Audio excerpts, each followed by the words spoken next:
এখানে রাষ্ট্রদ্রোহী মামলার একজন ১ নম্বর আসামি, এজাহার নামে ১ নম্বর আসামি চিন্ময় কৃষ্ণ দাস ব্রহ্মচারীকে গ্রেপ্তার সংক্রান্তে যে উদ্ভূত পরিস্থিতি হয়েছিল, সেখানে আমাদের পুলিশ সহ অন্যান্য আইনশৃঙ্খলা বাহিনীর উপরে হামলা এবং একজন অ্যাডভোকেট নিহতের ঘটনায় এখন পর্যন্ত পুলিশের পক্ষ থেকে ৩টি মামলা রুজু হয়েছে এবং নিহত অ্যাডভোকেট সাইফুল ইসলাম আলী এর পরিবারের পক্ষ থেকে এখন ২টি মামলা রুজু হয়েছে। একটি হত্যা মামলা এবং অন্যটি এখানে আদালতে বিচারকদের গাড়ি ভাঙচুর, অ্যাডভোকেটদের উপর মারধর সহ বিভিন্ন ইস্যুতে এখানে আরেকটি মামলা রুজু হয়েছে।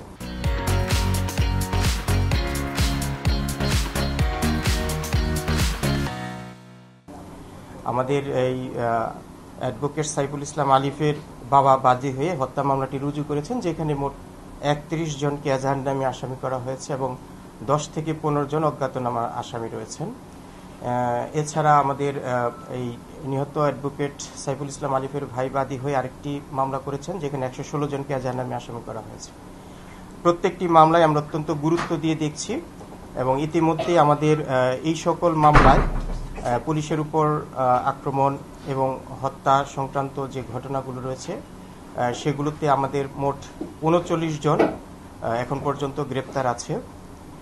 বাকিদেরকে গ্রেপ্তারের জন্য আমাদের অভিযান অব্যাহত আছে।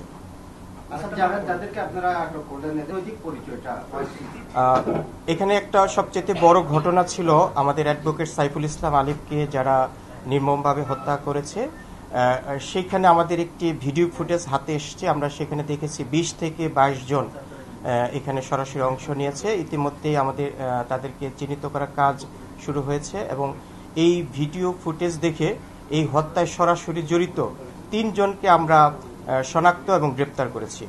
এই হত্যা মামলায় সর্বমোট আমরা ৯ জনকে গ্রেপ্তার করেছি এখন পর্যন্ত। আচ্ছা, এই আপনারা বলছেন ৯ জনকে সরাসরি, যে মামলাটা পরিবারের পক্ষ থেকে করা হচ্ছে হত্যা মামলা, সেখানে কি ভিকটিমের পরিবার থেকে যে মামলাটি করা হয়েছে এখানে মোট ৭ জন আছে, কিন্তু আমরা এর মধ্যে ৯ জনকে গ্রেপ্তার করেছি। এই ৭ জন এই ভিকটিমের পরিবার যে মামলা করেছে সেখানে এজাহার নামে ৭ জন আছে, কিন্তু এর বাইরে আমরা আরো ২ জনকে শনাক্ত করেছি এবং তাদেরকে আমরা গ্রেপ্তার করেছি। আমরা মনে করি যে পুলিশের তদন্ত কাজ অত্যন্ত পেশাদারিত্বের সাথে চলছে। এজাহারের বাইরেও যদি কেউ জড়িত থাকে এই ঘটনার সাথে, তাদেরকে আমরা শনাক্ত এবং আইনের আওতায় নিয়ে আসবো। যে ৩টা মামলা করেছে সেই 3টা মামলা যাকে কেন্দ্র করে ঘটনার সূত্রপাত, তাকে কোথাও আসামি করা হয়েছে? দেখুন, যাকে কেন্দ্র করে এই উদ্ভূত পরিস্থিতি সৃষ্টি হয়েছে, আমরা তার সংশ্লিষ্টতার বিষয়ে তদন্ত চলছে। যদি কোনো পর্যায়ে তার জড়িত থাকা, তার উস্কানি বা কোনো বিষয় এখানে জড়িত থাকে, অবশ্যই তাকেও আইনের আওতায় নিয়ে আসা হবে। পক্ষ থেকে যে এজাহার দায়ের করা হয়েছে সেখানে এই চিন্ময়ের নাম নেই।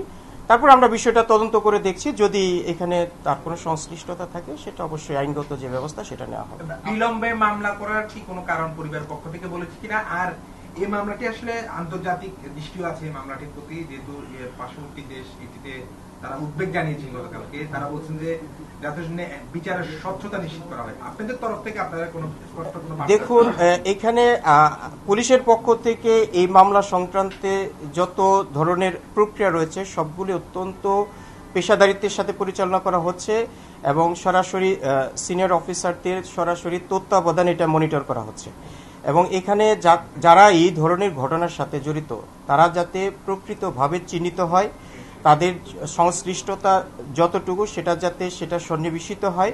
প্রত্যেকটি বিষয়কে আমরা যথেষ্ট গুরুত্ব দিয়ে দেখছি, যাতে করে ন্যায় বিচারের প্রক্রিয়ায় আমরা আমাদের যতটুকু কর্তব্য রয়েছে সেটা আমরা উপস্থাপন করতে পারি।